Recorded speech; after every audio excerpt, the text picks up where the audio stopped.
Good day mga ka-TH. Shout out sa Negros Treasure Hunters Group. Yung mga taga Negros dyan, pwede po tayong mag-join dyan sa group natin. Exclusive lang po, para lang po ito sa mga taga Negros Island.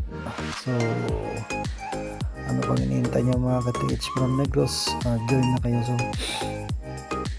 itong may pinadalang signs na naman yung ka-TH natin dyan sa Negros.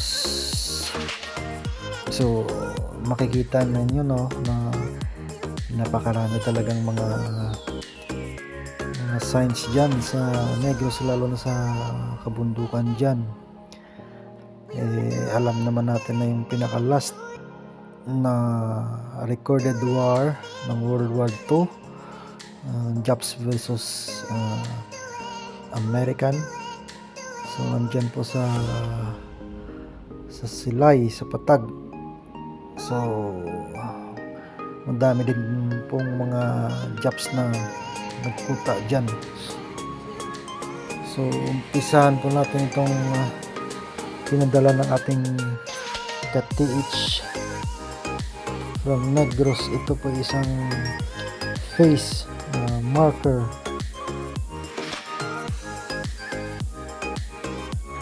So marami po itong meaning, no? Pwede pong direction, other meaning ito pwede pong may Buddha or official treasure. So malaki din pong deposit ito. So nakita niyo po talagang inaksyahan panahon para guhit yung imarka yung face sign na ito. So mahalata natin yung marka, yung engrave talagang man-made. Ito po nasa paalan po ng bundok. So possible po na mayroong tunnel yung lugar na ito may tinuturo. Pwede may tinuturo yung face sign na ito. Kasi po ito sa tuktok, so may tinitingnan po ito bandang west pababa. So makikita nyo yung guhit dyan na makay talagang mukha ng tao.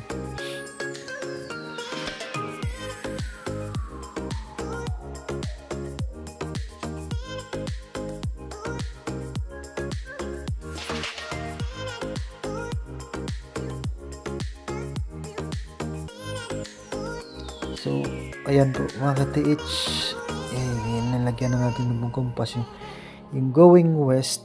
Nandoon pababa po yan mga ka-TH, may isang bato dyan na tinuturo yung face sign na yan.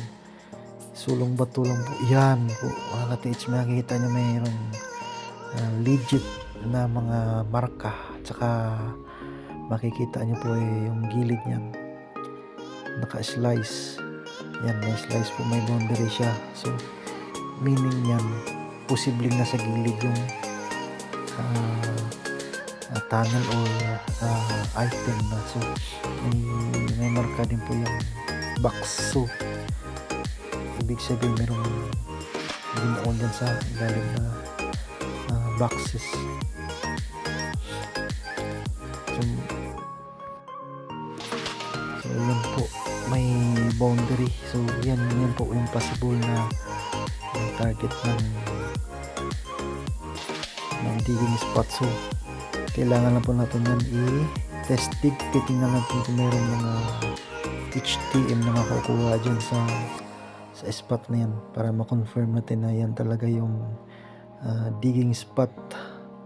So ka-TH natin na nagpadikod nito, try mong i-test dig po yung site na yan, and good luck to you ka-TH.